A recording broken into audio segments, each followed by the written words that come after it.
All right, perfect. Rick Ucchino, Sports Illustrated. Nice to see and chat with you again, Sammy. Um, Obviously a big matchup this weekend at Elimination Chamber. Once again, you're going up with Kevin Owens. I've always felt like there's been this Batman Joker dynamic to you guys, where you guys are like destined to do this forever. But with the tone of this time around, it kind of feels different. Does it feel like maybe this might be the final time? And if it's not, like, how do you go forward from that with how the story has developed so far? So I don't know if this is the final time. I've said that before over the years, and many times I've been wrong. Clearly, so I've kind of stopped trying to slap that label on anything. I don't know when the last time will be. I don't think this is the last time. I think hopefully we both have a few years ahead of us, and the history of Kevin and myself for the past 20 years has sort of been this out and in and out and in, and it's sort of we go off in different directions, and eventually we find our way back to each other, either as friends or foes. In this particular story, it does feel very different from any other story we've done because the groundwork has already sort of been laid for 20 years. And now it still has a very specific story this time around, with my allegiances versus what he has as his character or, his mindset with regards to sense of obligation and what he expects out of a friendship or whatever it is. So the dynamic with Cody, Roman, these sort of elements make this particular chapter a unique chapter. But it's because the history is there. It's not like we had to start from the ground up. It's like right into it. You know what I mean?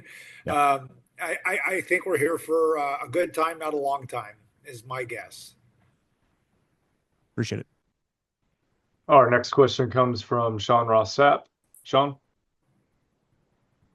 Hey, Sammy, thanks for doing this. Yourself and Kevin have had a lot of parallels personally, professionally throughout the years. I remember a few years ago, both of you had your contracts coming up. Kevin revealed that he had signed a new one. Are you in that same boat, or did you still have like some time left on your deal? Because naturally, when one is coming up, the world just keeps asking, "Oh, is the other one's up as well?" Yeah, I'm usually kind of private about that stuff, to be honest with you. But I don't think I'm going anywhere. Okay. I think I've got kind of a good thing going here, and I see it continuing for the foreseeable future. Yeah, I Thank try you not so to. much. Yeah, sorry, I try not to get No, too no, no. too into conversations about that stuff if possible. No, that's fine. I Yeah, appreciate it. but that's what you guys are there for. So I get that. Do you have another question? I feel like I kind of give you a curt answer there, but if you got something else, I'm happy to answer it. Sorry, they had to unmute me. No, no, I appreciate that answer. I mean, that is pretty clear within the context of what I'm asking, even if it's not like a specific date or anything. I appreciate that answer. Yeah, I'll be around. Yeah.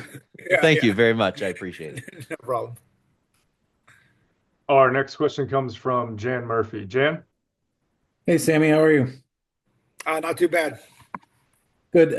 Coming into Toronto, it's a there's a weird dynamic happening right now between Canada and the US with all this tariff stuff. What are you expecting from the WWE crowd, especially the whole Canada US thing this weekend?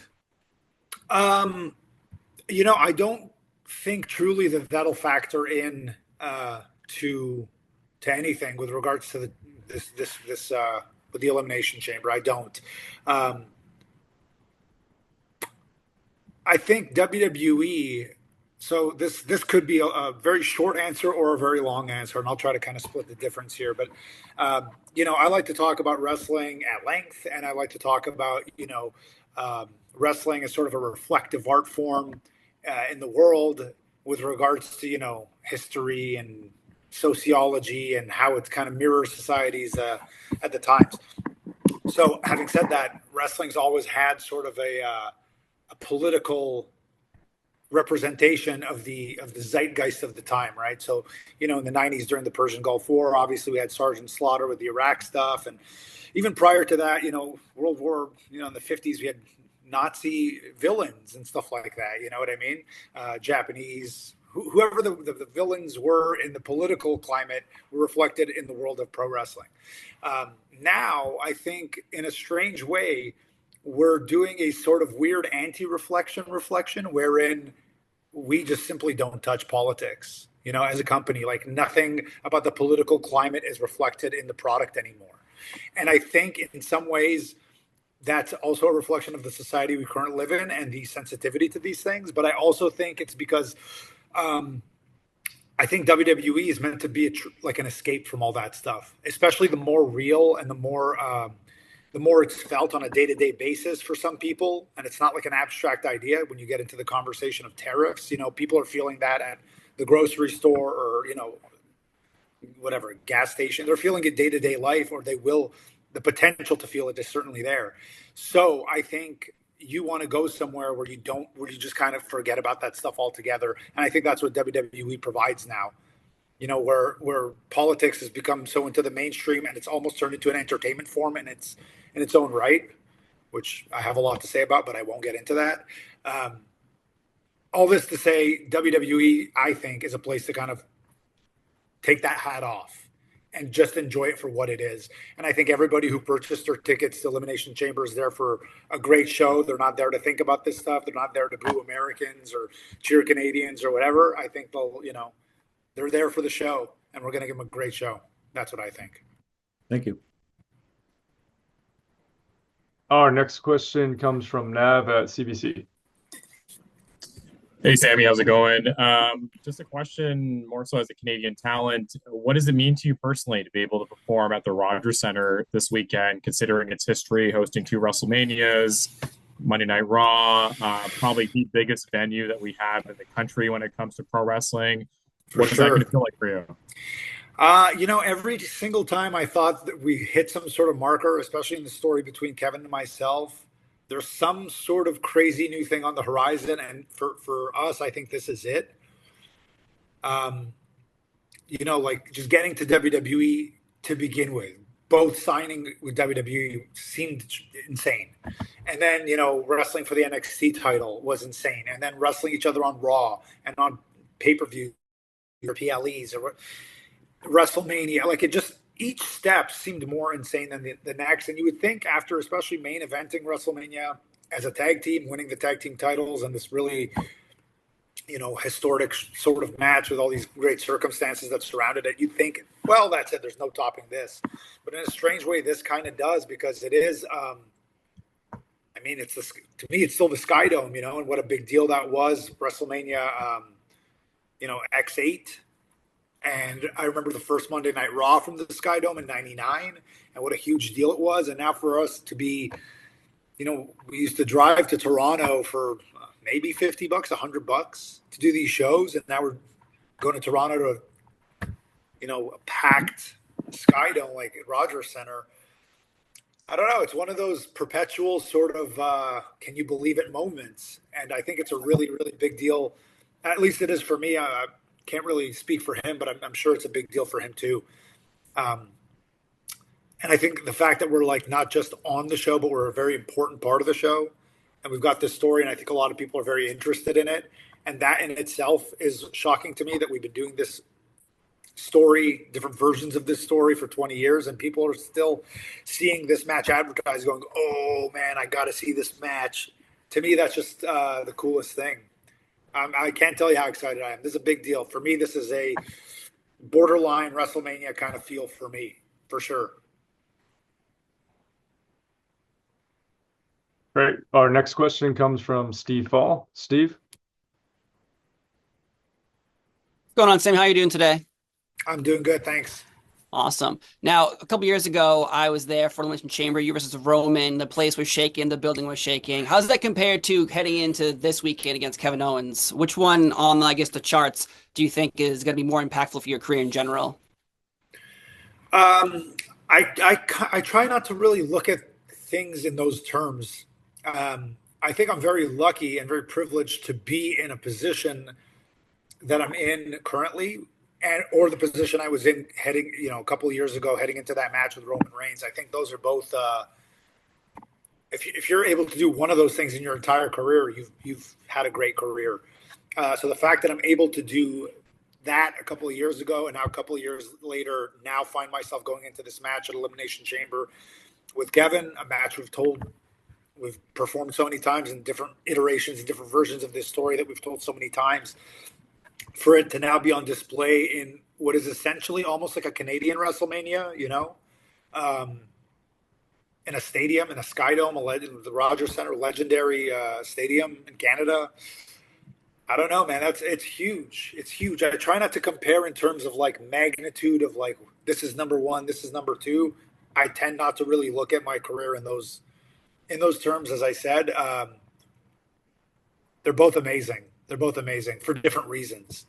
But I would still put it on that level as far as like career achievements. It's up there. So I'm very, very excited for it. I don't know. It's hard to really put into words the feeling going into this one, because I know it's not WrestleMania, but it really does feel like WrestleMania. Thank you. Yeah, no problem. Our next question comes from Jimmy Corderas. Jimmy? Sami, how are you? Good to see you. Good to see you again, bud. I have a question for you, because you mentioned earlier about the 20-year plus history between you and Kevin, and you've been friends, you've been rivals, you've gone through all this incredible history together. But going into this, how challenging do you find it creatively to keep things fresh for the audience, especially in an era where, I hate to say it this way, in 2025, where their attention span is not quite what it once was? It's been a challenge perpetually. I'd say from, we felt the pressure very, very early on. I'm talking even in like 2003, 2004. So I remember this moment pretty vividly. I remember this being one of the funny moments that I look back on my career. The very first time we wrestled in America, September 11th, 2004, we wrestled in Philadelphia, the ECW arena. And I remember it was a four-way match, myself, Kevin, a gentleman named Access, and a guy named Sexy Eddie. Sexy Eddie was the star of the match going into this, because he had done this crazy match in front of the CZW fans a month or two prior. So this was his big return with the other Canadian guys that were unknown to this audience at the time. Or maybe they'd heard our names, but they didn't really know our body of work. The reason I'm bringing this up is because I remember when we were constructing the match and there was this panic and, time crunch and all this kind of stuff, just like as there is all these years later, and nitpicking to make the details perfect and all this stuff that we're still guilty of all these years later. I remember having no choice because it was time to go out. And I remember just saying out loud, but we're not doing anything new. But I didn't really realize at the time they'd never seen any of the stuff that we were doing. So I already felt this pressure, like, we need to change everything. Not realizing that the only people who had seen it all were me and him, and nobody was seeing the stuff we were doing in little Montreal community centers or elementary schools or wherever we were wrestling. So this was new to that audience. And the reason I bring this up is just, again, to tell you how early on I felt the pressure to kind of reinvent things and change things and keep them a little different, even at the smallest level imaginable. So that pressure was felt that early on. And we've been fortunate enough in our careers to get a little bit of distance to where anytime it comes back, it feels special or renewed. And I think that's really been the key to it, is a way to always renew it. And look, you're always going to get a handful of people who go like, well, I've already seen this match. Well, you've already seen a movie. But, this iteration with this story is going to change the variables, and it changes the story and it changes the action. So, so all this to say, yeah, I feel a lot of pressure personally and professionally to make it feel new and fresh and exciting. But the fact that this match got announced and everybody got excited, and now I think there's a lot of anticipation to see this match at the Skydome at one of the biggest PLEs of the year, I just think it's a testament to the, that's us reaping the rewards of that. What's the word I'm looking for here? That investment and that diligence in trying to maintain its freshness. We're seeing that it still works, and I'm very, very happy and very, very proud of that. So looking forward to it. Thanks, Sami. Yeah, thank you. Our next question comes from Rob Wong. Rob? Hey, Sami, thanks for doing this today. Yeah, no problem. A couple of questions for you. First off, we're about a month and a half into the Netflix era now. A lot has been made about the changes that people are seeing. From your perspective, how would you compare it to the way it was before when it was broadcast on network television? And second question, going to play up the stereotype here. Did you watch the Four Nations final between Canada and the U.S.? Yeah, okay. So I'll answer your first question. With the Netflix premiere, obviously felt like a really big deal, and that's us welcome. That's us putting on our best face and say, hey, this is a new audience. This is who we are. This is what we do. And that was really cool. But then, it's still business as usual every other week for the next 10 years. So I don't feel a huge difference. There's maybe a little tiny bit, and I mean, it's not as much as you would think, because obviously there's more, rules and regulations and constricts with broadcast television, or even cable television. But, with regards to the length of time of segments and commercial breaks and all that sort of thing. And you would think with Netflix that there's a lot more flexibility with that. There's not a ton of it. So it doesn't feel terribly different. I mean, maybe there's a tiny bit more, less pressure, or maybe if you go 30 seconds heavy, you don't feel as bad about it. But generally, it's about the exact same experience for me as a performer. And to answer your second question there, yeah, I absolutely watched the Four Nations final. I thought it was a great game. I thought it was much like Sidney Crosby scoring that golden goal all those years ago. It's so fitting that Connor McDavid buries it in overtime. Yeah, I don't know. There's always animosity, those Canada-US games, especially after how the previous game started with that brawl. Yeah, it was a very, very satisfying win, and it was a great game. I really enjoyed watching it. Respect all those boys, and congratulations to that team. Great. And our last question comes from Johnny at the Johnny I Pro Show. Johnny? Hello, Sami. How are you? Good, thank you. I want to tell me now the emotions going into this match just at the Rogers Center, formerly known as the Skydome, and the history you have between Kevin from WrestleMania, starting the business together. Just so much behind it. It's giving me WrestleMania feels, as they say. Tell me the emotions, your mind state going into this. Actually, you kind of hit it on the head. It is a very WrestleMania feel for me in terms of the mindset approaching this match, and just, I don't know, the vibe. It kind of feels like a Canadian WrestleMania, really. WrestleMania is hard to come by. There's a million cities now. It's become such an event that cities are actually vying for it. I have no doubt it'll end up coming to Toronto within the next 5-10 years. Toronto is a great market. But this kind of feels like WrestleMania. It really does. And especially with this match with Kevin, I touched upon this answering some of the other questions, but it's just our history and the history of shows at that stadium in particular, like WrestleMania X8, those first episodes of Monday Night Raw from the Skydome were such a big deal to any Canadian watching on TSN at that time in '99. I just remember that so vividly. And actually, here's a fun fact. March 1st is my wrestling anniversary, so it'll be 23 years to the day for my first match. So it kind of makes me even more reflective, because I'm like, wow, who would have thought? I never would have thought 23 years ago, having my first match, hey, in 23 years, it'll be you and that guy in the Skydome, as one of the big premier matches, and a match that personally I think will probably end up stealing the show. So I don't know, man, it's crazy. It really, it's a combination of excitement and that WrestleMania feeling, but also a lot of personal reflection. Yeah, it's an emotional one. So I plan on making it a really, really good one. I think, we have a tendency to put a lot of pressure on ourselves to outdo ourselves, and we've had some pretty great matches in our history, and some crazy matches, and I think this one's going to have to live up to a lot of that. So I think we're going to try to outdo ourselves, and if history's any indication, I think we'll succeed. excited to watch. Thank you so much, and good luck Saturday. Thank you, buddy. You've been wrestling on TV since pretty much you were 18 years old, like your whole adult life. Was there a specific period in which you just felt comfortable wrestling on TV despite the situation? Because I know that ROH to TNA to WWE, NXT, Raw, and SmackDown can all vary very heavily. Yeah.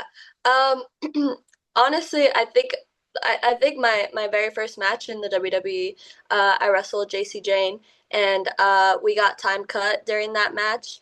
It was my debut for NXT, and I felt like they put me in a position. I remember Shawn Michaels telling me, all right, we're throwing you in the deep end. You can either sink or swim. And I think I swam. I swam pretty well. So, yeah, ever since then, I think that I realized, okay, yeah, I feel comfortable, and I can't wait to do this for the rest of my life. Thank you. Yeah. Our next question comes from Robert Jackman. Robert? Hi, Roxanne. Good to see you again. There's a lot going on in this match, obviously, but I think one of the dynamics is I think Liv Morgan would have really liked to have her partner in this match, given what's going on, and you stopped that happening. Does that worry you at all? Whether she might kind of look to get revenge on you in Toronto? No, I'm not worried about that at all, honestly. I mean, it sucks that I kind of one-upped her best friend, her partner, but I mean, she should be able to do it alone. I'm gonna do it alone. Bayley's gonna do it alone. Alexa Bliss is gonna do it alone. We're all gonna do it alone. So I guess she's just gotta deal with the consequences of what she did. Great, thank you. And our next question comes from Spencer Love. Spencer?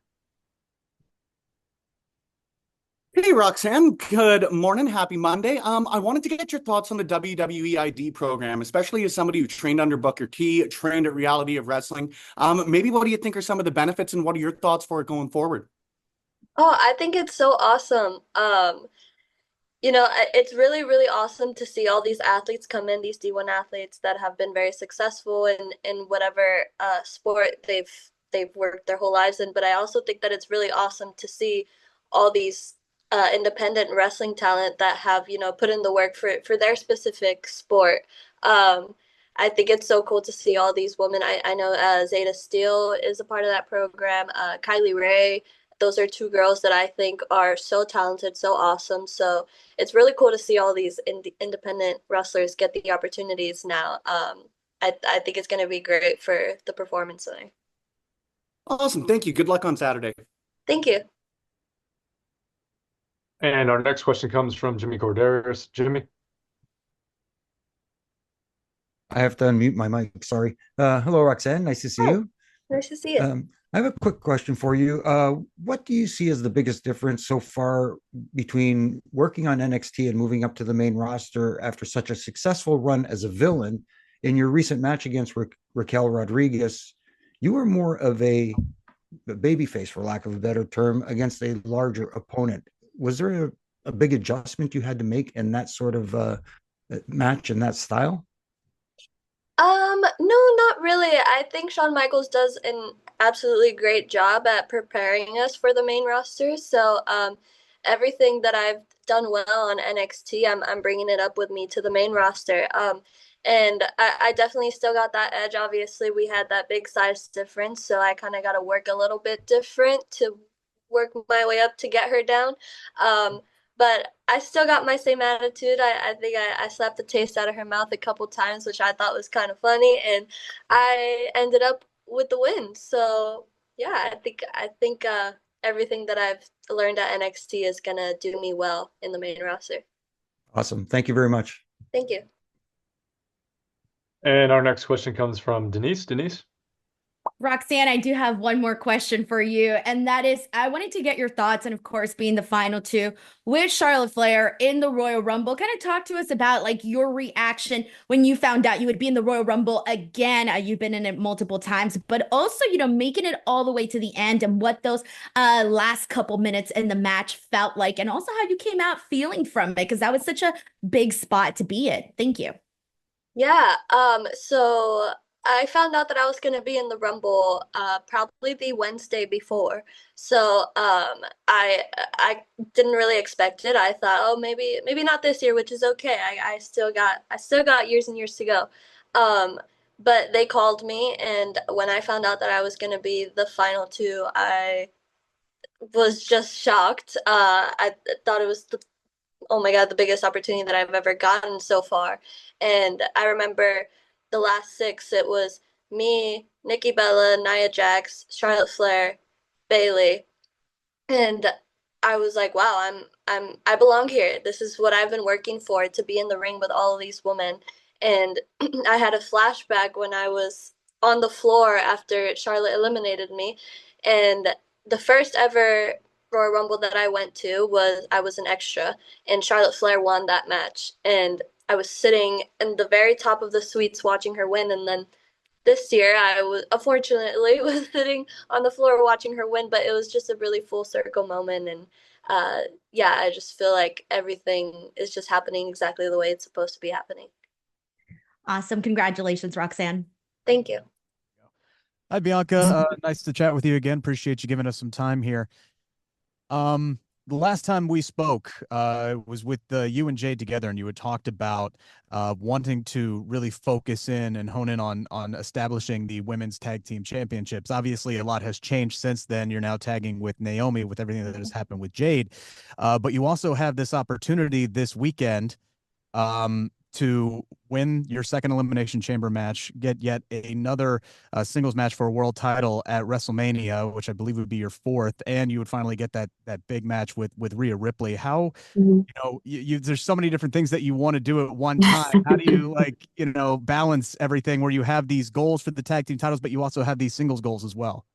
I feel like that's kind of just the story of my career. Like, I feel like I've been able to accomplish a whole lot in a short amount of time, and ever since I've hit the scene, I've been running, and I haven't stopped ever since. So I'm kind of used to having a lot going on, and I'm someone who likes to achieve as much as I possibly can. So while I am the tag team champion right now, and I would love to go to WrestleMania and defend those tag team titles, I would equally just as much love to win Elimination Chamber and go against Rhea Ripley. And that's always been a dream match of mine. And I feel like it's a dream match for fans as well. But to be able to go and possibly, have another title opportunity and remain undefeated at WrestleMania and be someone that can take down Rhea Ripley, who wouldn't want to do that? I feel like we both have kind of been on opposite sides of the mountain, racing our way to the top. And right now, she has that title. So the perception is that she's the best. My reality is that I'm the best. So I want to go to WrestleMania and I want to prove that.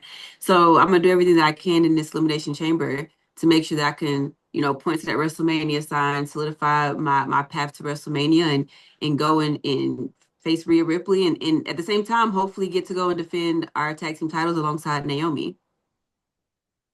Good luck. Thank you.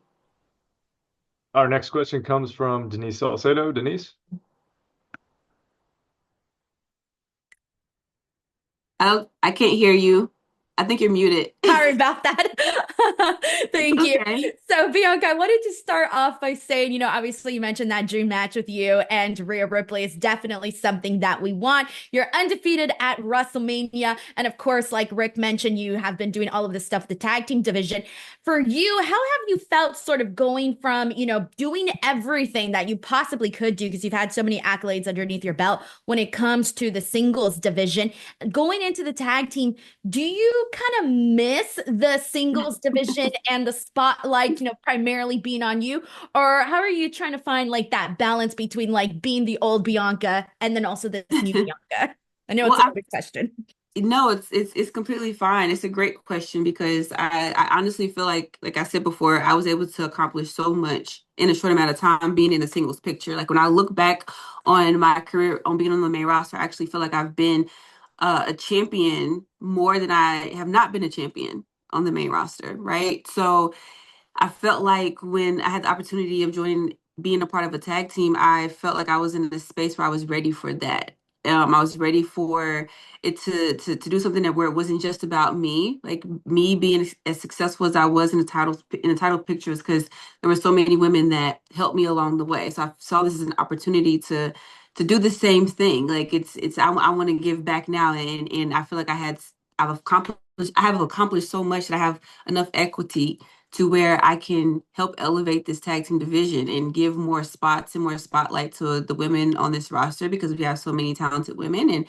And being a tag team is a very selfless thing. You have to be ready to share that spotlight, not just with your tag team partner, but with the two other women that are across the ring from you. And I felt like I was in a space where I was ready for that. And I wanted to, grow more as a superstar, as a wrestler. And I felt like I was able to do that with this tag team. I've grown, I've learned so much, and I've evolved. And it was a different role where I feel like now I'm not so much as the rookie. I'm a little bit of a veteran in this situation, but it was new for me. It was a challenge, and it was new, and I was up for it. But definitely, I definitely miss being in the singles picture as well, because you get to go and have these big opportunities, like possibly winning the Elimination Chamber match and going up against Rhea Ripley.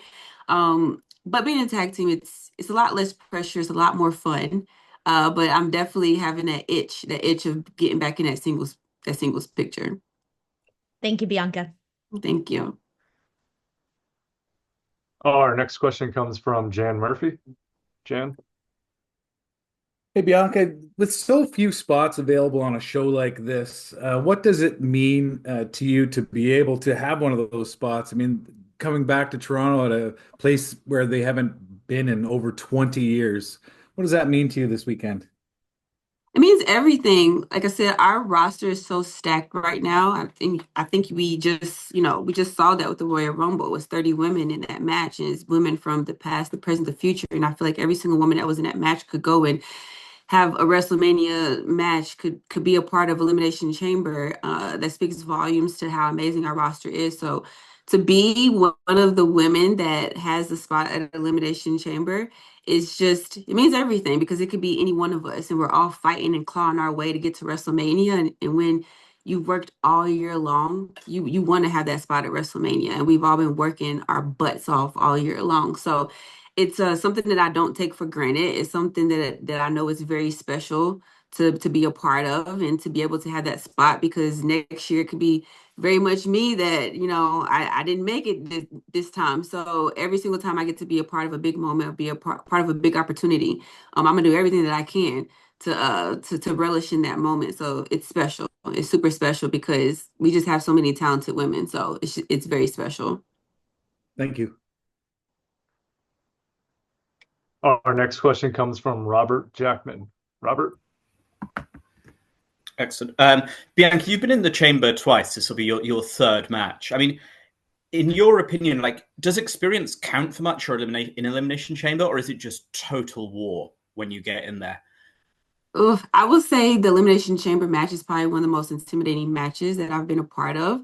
I would like to say that it gives me an advantage that I've won before, but in all honesty, not really, because every year the circumstances change. It's different people in the match. It's a different lineup. You don't know if you're starting. You don't know when you're coming out of that pod. All the factors play a part, right? If you're starting the match, it's different from if you're coming out last in the pod. The chamber that I won, I came out last, so it's gonna be very different if I start this chamber. It's very different from depending on who's in the match. I just rewatched the chamber match from last year, and I was saying it's crazy how much a year makes a difference, because the people in that match I was friends with, Liv Morgan, we were on great terms in that match. Raquel, now this year's completely different. They're my enemies this year. So it's the chamber is just, it's interesting. And it's also interesting too, because if you don't win the Royal Rumble, you don't solidify your way to WrestleMania. Now, the Elimination Chamber is like that last opportunity to get that title shot at WrestleMania. So everybody is just, you literally become a different version of yourself in that match. All the rules go out the window. For me this year, I'm in there with my enemies. I'm also in there with my tag team partner. So all of this plays a role. It's kind of where all the rules just go out the window. So, I'm also in there with Alexa Bliss, so she's also won the chamber before. So I would like to say that it does play an advantage, but at the same time, it doesn't. We'll see how it works out. Thank you. Thank you. Our next question comes from Rob Wong. Rob? Hey, Bianca, thanks for doing this today. Hi, thank you. So we just talked to Roxanne Perez before you came on here, and she's going into her first chamber match, and that was you at one point. What do you remember about the days and the weeks sort of leading up to that first one, and what would the current Bianca maybe you want to tell that younger Bianca before that first one? Ooh, what do I remember about the first one? I more so remember my emotions and my feelings, because going into that first chamber that I was a part of, I was coming off of main eventing WrestleMania and being champion, and Becky Lynch coming in and taking that title off of me in 26 seconds. And I wasn't successful at the Royal Rumble, so I saw the Elimination Chamber as my last opportunity to get to Becky Lynch and get my title back. So I went into that match with very emotional. And I remember just being super emotional about it, but being super nervous about it because, like I said, the Elimination Chamber match is very intimidating. If I would have to give any advice to like someone of their first year, oof. Like I said, all the rules just go out the window. And if I would have to give any advice to from my younger version of myself to now, it's that it's every woman for themselves, and you have to use everything that you have. If you use the pod, if you use the chamber, you use everything that you possibly have to walk out, so you can point to that WrestleMania sign, because that's what everybody else is going to be doing. Awesome, thank you. Our next question comes from Sean Ross Sapp. Sean?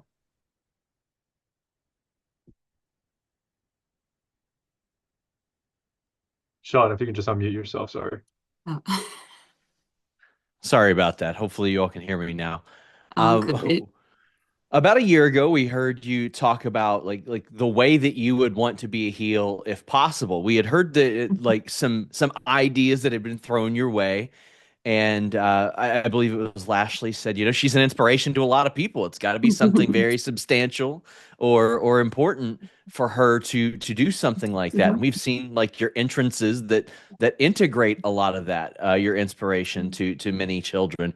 How are you feeling present day about the possibilities of playing that role? I feel like I never say never, but what I will say that it would have to be something that's very, like you said, substantial and a bigger picture to it. Just because I feel like being a baby face and a successful baby face and a baby face that's consistently able to keep their name in the top of the conversation, that's very hard to get. And once you get it, you really don't want to let go of that. And I feel like the longer you can hold on to that, if that heel turn happens, the bigger that heel turn will be. What I will say is that if that does happen, it's I want to be the heel that people would not like, and I don't know if everybody's. I don't know if I'm ready for that. I don't know if everybody else is ready for that. It's one thing when I hear fans say, "I love so and so as a heel." When I hear love and heel in the same sentence, that doesn't work for me. And I feel like it's like someone like Nia Jax, how valuable she is to this division. Playing that role, we need that.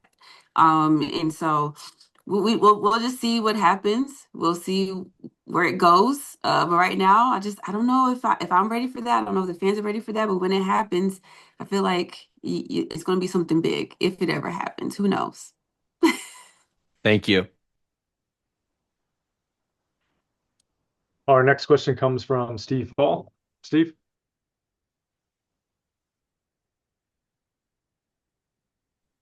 All right, there we go. Thank you so much for doing this today. Huge moment coming up this weekend, Elimination Chamber, but also thoughts this past Royal Rumble and last year. You had a moment with Jordynne Grace in the ring. She recently signed with the WWE. What are your thoughts on her joining the WWE? Because it's a huge addition to the roster. I think Jordynne is a great addition to the roster. Like I said, I feel like we have the best women's roster in the world. So to have her a part of it, that's just going to add even more value to it. We saw where she came into the Royal Rumble last year, and she, made a wave there and had the internet rocking. She came this year, she showed out even more, and now she's officially signed with the WWE. So it's great. I think she's great in the ring. She has the presence. She has the aura about her. She has her body's freaking amazing. She's picking up Piper with ease in the ring, so she's going to be a force to reckon with. But I love it. I think that that's how our division continues to evolve and be the best division in the world, is that we just keep adding people like Jordan Grace to it. And I feel like she's just getting started, and we've been able to interact a little bit in the Royal Rumble in spoon feed, and I can't wait till we can actually get in the ring and really create magic together. I think that's like a dream match of mine that I would love to have. Love it. Thank you so much. Our next question comes from Spencer Love. Spencer? Morning, Bianca. Thanks for the time today. Your gear always rules. I don't think I'm breaking any news there. Where are you, or maybe you and Naomi, pulling some inspo from for Elimination Chamber? Ooh, we're just trying to create moments. I feel like we got together in this tag team, and it was like thrown together very quickly. So it took us a little minute to get it going. We've been making gear almost every single week because we've been having matches every single week, and we've just been trying to piece it together. We were just talking about how it's crazy how we've been able to make this work in such a short amount of time. We haven't even really had time to, go and practice moves together. We've just been winging it, and we've been doing a great job at it because we've been clicking so well. But I think that we have like the same type of mind creatively. We have a lot of outfits the same already that we didn't even know. We're sending each other pictures of stuff in our closet. I'm like, I have that outfit. And she's like, I have that outfit. So it's been very easy. And our minds creatively will say an idea to each other. And I'm like, I was just thinking that. So we're just trying to do things that are moments and do things that show our personality. As far as for Elimination Chamber, we have a little theme going on. I will say she picked this theme, and I'm trying to come through because I make my own gear, and I'm like, I hope I can make this. I don't know if I can. It's stressing me out right now. I have a piece of it sitting next to me. I will say if I'm able to do it, it'll be a moment. It'll be nice for Chamber.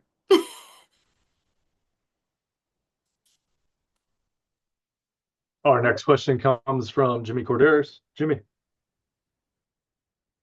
Hello, Bianca. Thank you for joining us this morning.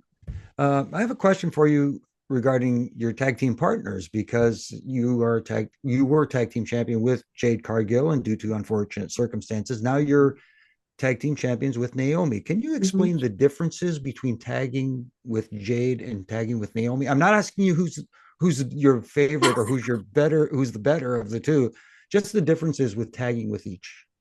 I would say the differences with tagging with each is just the dynamic. I feel like when the idea of Jade and I becoming a tag team, I saw it as like, okay, this is great. I feel like we can elevate this division. You have two powerhouses. You have two women who, when we step in the ring, like it's like, woo, who's going to take them down? And we were able to. I feel like we were just starting to click right before she was taken out, and we're just like two dominant powerhouses that we're a force to reckon with, whether you look at us, whether we do things together in the ring. And I really saw it as like we could take this division to a whole nother level. I think we had the physical part down like to a T. I would say with Naomi, how everything was thrown together so quickly. Like I would say I was devastated when it happened, because I'm like, okay, I put my heart and my soul into this tag team division. Now, am I going to have to relinquish these titles? And was this whole year for nothing? And I really wanted to elevate this division, and I poured my soul into it. So when Naomi stepped up and was like, no, I'm not going to let you do that, I thought that was the perfect opportunity for the both of us, for me, so that I could keep these tag team titles.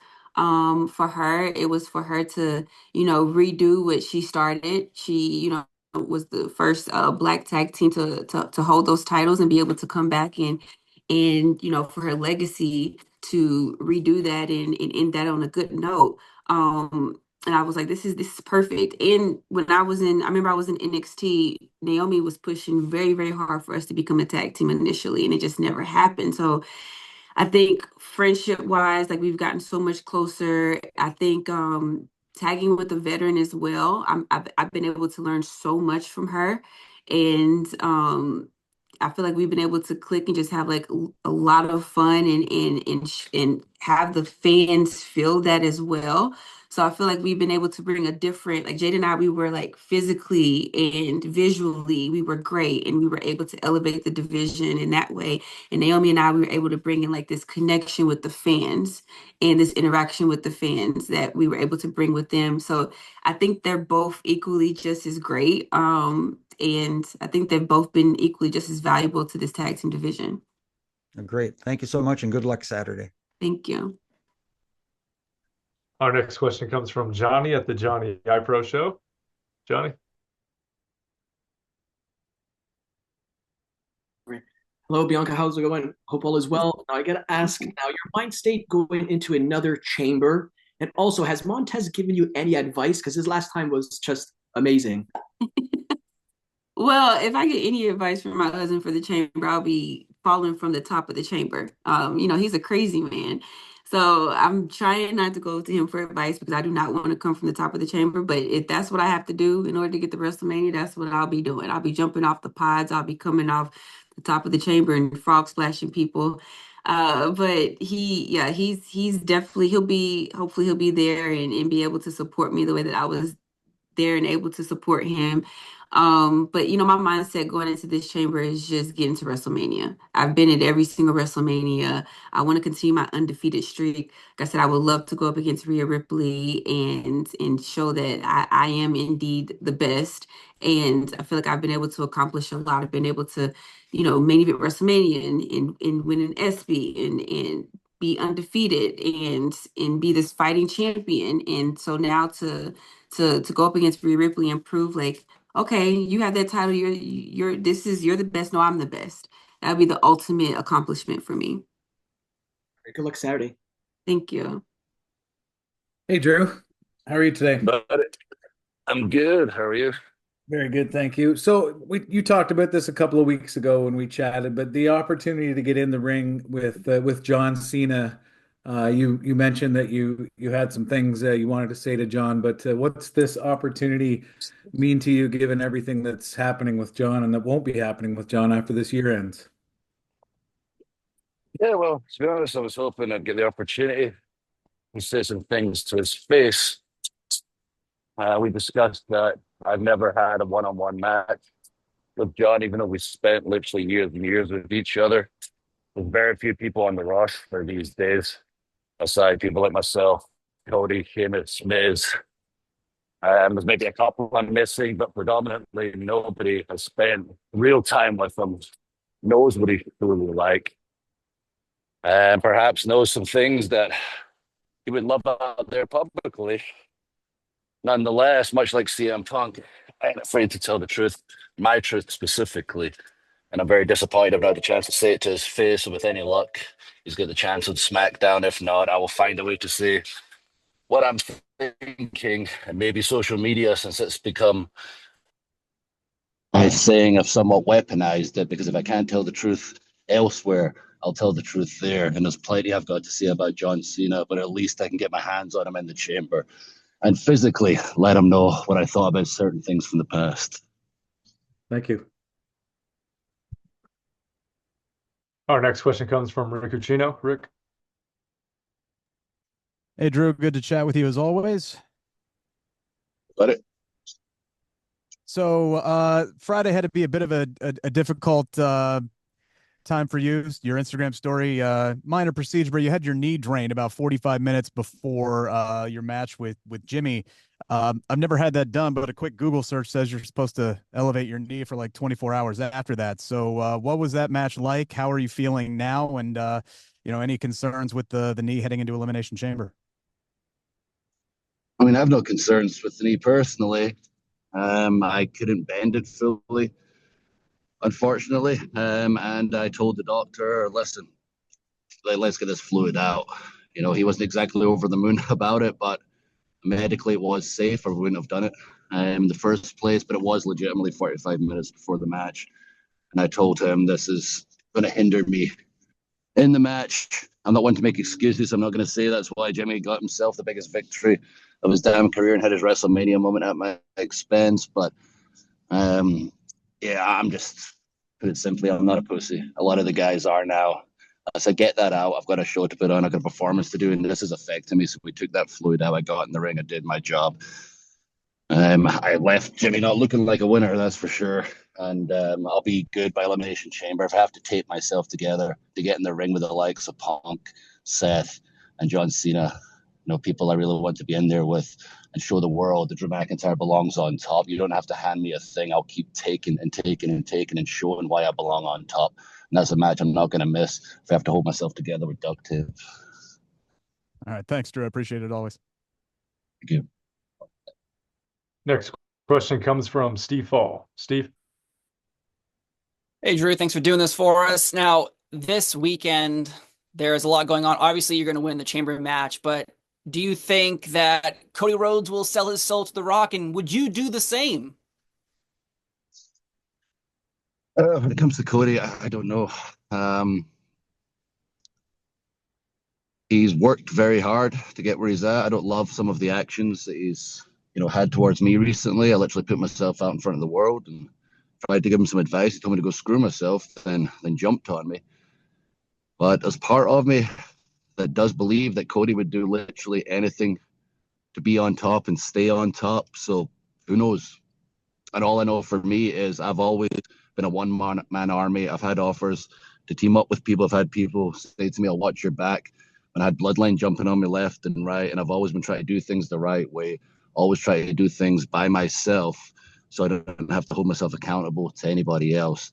And I don't see that changing. And, a lot of the fans turned on me. A lot of people see through the BS to see that, okay, that's our warrior fighting and he's telling the truth and he might just keep drilling at home sometimes. And some people say that as, oh, he's complaining, it's whining. But if you really listen to the words, I'm telling the truth. And one day people are going to go, wow, Drew went through absolute hell for our band.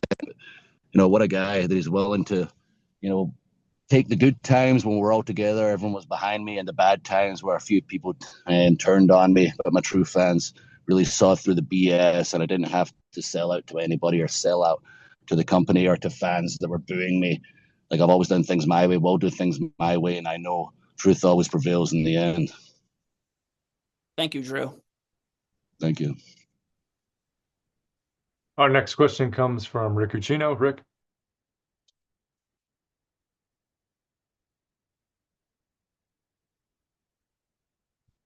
Oh, I'm sorry. I didn't mean to have my hand raised. That's my bad. I already asked. Great. Our next question comes from Jimmy Corderas. Jimmy? Drew, nice to talk to you again. How are you? Really? All right, brother. I'm good. I'm good. I got a question for you that you mentioned being on top and your goal is to be on top, and you've come so close because you've been on the cusp to being on top several times, but it always seems like someone or something seems to derail it and prevent it from happening. I'm just curious, would you be interested in acquiring the services of because I kind of know a guy, he may be retired, but as a Hall of Famer once said, everyone has a price. I appreciate that, brother. It's very, very tempting, but yeah, much like the Rock thing, I just see myself doing things my way. As handy as it be to have a ref out there looking out for me, and it feels like everyone around me, especially when you get to that top level, have somebody in their corner, be it visible or not visible.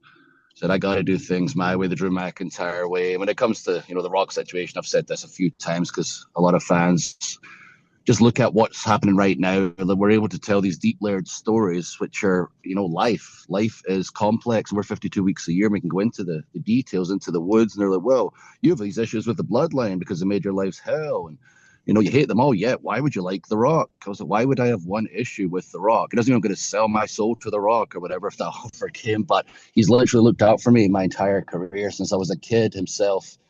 As a former wife, used to check in, give me positive feedback as a kid, even when things weren't going particularly well. They always believed in me. And I sure saw the TMZ piece where Rock was asked who he believed was the future. And at the time, I wasn't exactly doing anything on TV to suggest this guy's the next guy. Right before I went on the run leading to winning the Royal Rumble and main event in WrestleMania and beating Brock Lesnar. And he mentioned Drew McIntyre. He's the guy. You know, he's always been in my corner. When I signed the contract, you know, he was a big part of that. Sent the sword as a gift, a very personal note. And we had a chance to interact at the Netflix debut. And, you know, he's been working on a couple of things for me. Has he ever wronged me? No. I have issue with people that wronged me just because he's part of a family with some really bad eggs throughout that family. There's no issues there. But again, doesn't mean I would, you know, take an offer like that. I have to do things my way. I have to do things the Drew way. And as you mentioned, everyone's got a price. I don't have a price. I'm very fortunate. Wrestling has been the way it's been the last few years. I've been in it for so long. I learned a lot during my first run by spending most of that money and not investing wisely. And all I've done is invest to ensure I have that power. I'm not going to be held to a piece of paper and how I decide how my future goes. I don't have a prize. Thankfully, I'm in a position where I call my own shots now, and everything I do right now is because I want to do it, and I have to do it my way. That's great. Thank you, Drew. I'm looking forward to Saturday and to see what the future holds for you. Thank you, brother. Our next question comes from Rob Wong. Rob. Hey, Drew, thanks for doing this. Nice to chat with you again. Just, you know, quick question about this specific match. You know, there's that old saying, horses for courses. Do you feel as though this is one of those that sort of brings out the best in your abilities? Yeah, I mean, something that should bring out the best in everyone's ability in the match. If you look across the whole board, as a who's who of top superstars current, and I guess with Cena his last run. And I'd like to imagine with all that's going on in Toronto, we've got a chance to interact with each other. And so many of us have such interesting pasts. And we get those microphones in our hands. So I know there's a kickoff show. I don't know who's involved in it. I've been involved in the past few. I'd like to think I'll be there, which leads into SmackDown, which obviously leads into the Chamber. So aside the in-ring aspect where everyone's going to be bringing their A+ game to ensure they stand out among such top names and top in-ring performers, I hope that mic, and that's something always I heard. No, Drew, he looks the part. My God, walk down the street, everyone's head turns. In the ring, incredible athlete. But then the microphone skills are not quite up to par, and it drove me insane because I knew what I was capable of, especially from independent run. Not a lot of people had seen that, and I'd always been myself as close as I could be within the confines of the character. And then finally, just the way things have been the past couple of years, and the reins taken off just a little bit, and you know, let the horse run free under Triple H, leading creative. I've been able to show what I could truly do. And last year, I was very fortunate. I say fortunate. I am grateful, but also I know I was the freaking best last year. That's why I won all the promo awards, the talking awards. Doesn't matter if I was in the ring with a Punk or a Seth, and I want that damn John Cena one. I want him right in front of me, and I want to tear him to shreds, and for people to go, my God, like Drew's on that level. It's finally time to give him the ball. Let's stop dropping it, put it in his hands, because not anyone he can't stand the ring with physically, and everybody go, my God, that guy should be kicking everyone's ass. Or on the microphone, my God, he shreds everybody. Why the hell is he not on top? Great, thank you. Our next question comes from Johnny at the Johnny I Pro Show. Hello, Drew. Hope all is well. Now I got to ask, now heading into another chamber, you already won 2. What is your mindset going into this with especially CM Punk in the mix, John Cena, Seth Rollins? Like, what is your mindset going into this? Win. That's what I know how to do in that chamber, is win. I won it last year, which set me up to go to WrestleMania. I took out Punk at the Rumble. I went to Chamber. I beat a who's who of superstars, earned the title shot against Seth Rollins, beat Seth Rollins at WrestleMania. I owe Punk one. You know, he was claiming credit for beating me inside Hell in the Cell. You know, much as I don't like it, I know how things turned out in the end. Plus, with the greatest rivalry of the past decade, it's amazing when you have true hatred for each other, how much it benefits the fans, how far you're willing to go in those matches. And I was willing to go a little too far, and it wasn't him that beat me in the end after that decade and career-defining feud for both of us. It was blood loss that defeated me. So we're back inside the chamber. I owe him one, but I'm not focused on him. My mindset before was get him for personal reasons, but also get him because I'm worried what he's going to do to the company the way he was in the past. And when I was around him growing up, the way that I heard from friends, he still is these days. As much as he likes to hide it, he's good at hiding it these days. Eventually he'll crack, show his true colors, affect the company, and I won't care. because I've said it before and I'll say it again. I have a new mindset since I returned from my injury after Hell in the Cell. I'm in this for myself. I'm in this for my family. It was for the fans before, but the reality is when I'm gone, like I saw when I was gone after Hell in the Cell, they move on. We're 52 weeks a year. It doesn't matter if you're The Rock or Stone Cold, Triple H when he's on screen. If you're not directly in front of them, they move on so quick, and I will not have any freaking regrets. So I'm getting into this match to take out Punk, yes, but bigger picture, I'm winning that match. I'm getting my title match against Cody. I'm getting my moment at WrestleMania. And I'm having that title and holding it and walking out in front of fans for the first time with the title for a prolonged period. The last time I got it, obviously Punk screwed me over. Then Priest capitalized like a freaking snake.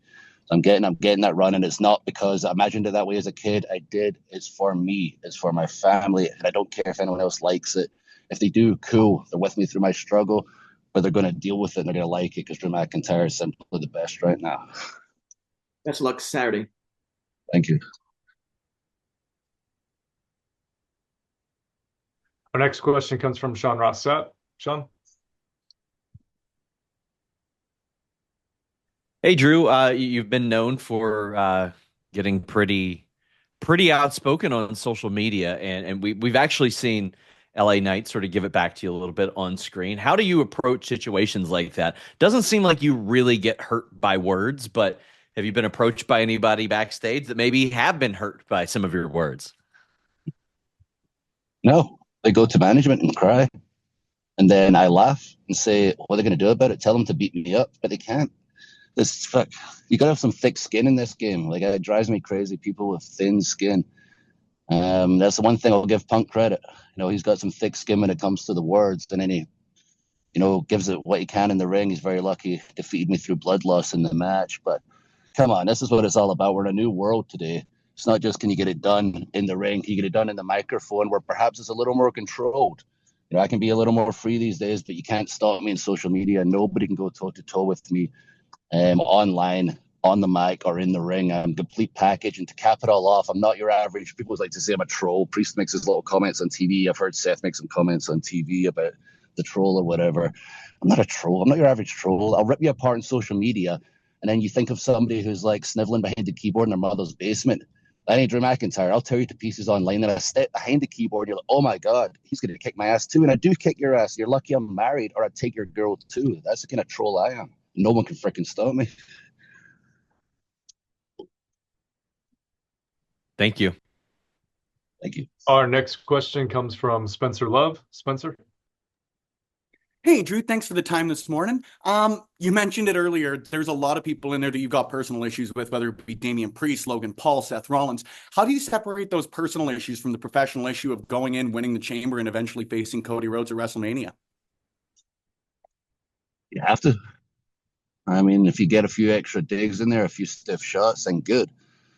But you have to focus on the bigger picture. You have to focus on the story that's being told. And as we found with the Punk situation, the deeper the hatred, the better the performance and the happier the fans. And perhaps, I'm not somebody that gets therapy. I have no issues with people that do, if that's what helps them. It helps you work out some of your issues to make you a better person, a happier person. My therapy is on TV, on social media. You can literally see me working out things in my life on television.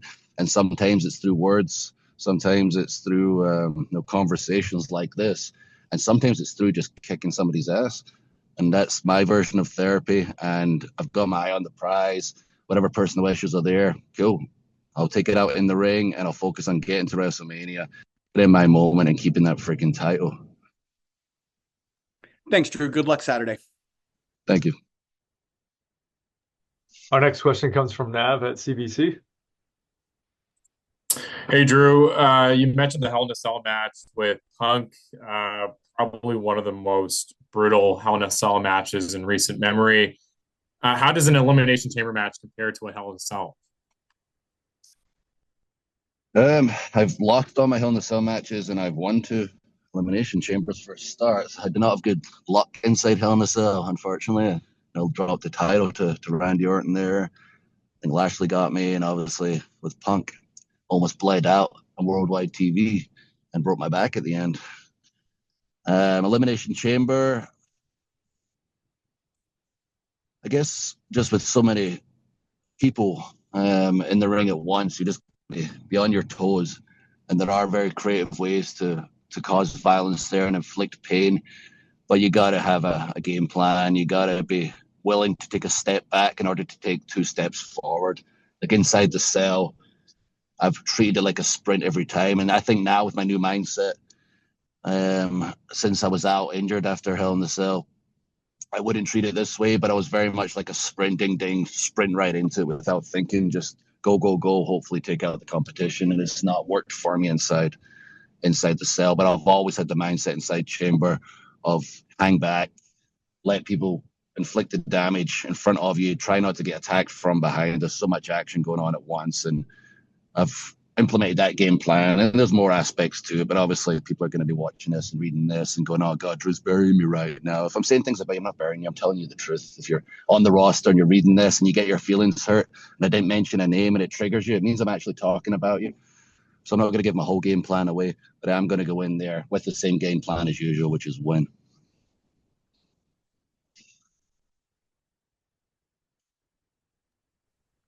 And our next question comes from Avi at To Do Toronto. Hey, Drew, how are you? Wonderful. I'm on fire this morning. I can feel myself all amped up. I must be excited for the weekend. Kick some arse, verbally and physically. Awesome. Just quick question. WWE hasn't been in Toronto since WrestleMania 8 in 2002. What are the emotions going into this fight at Rogers Center in front of tens of thousands of WWE fans? Pretty curious how Toronto's going to react.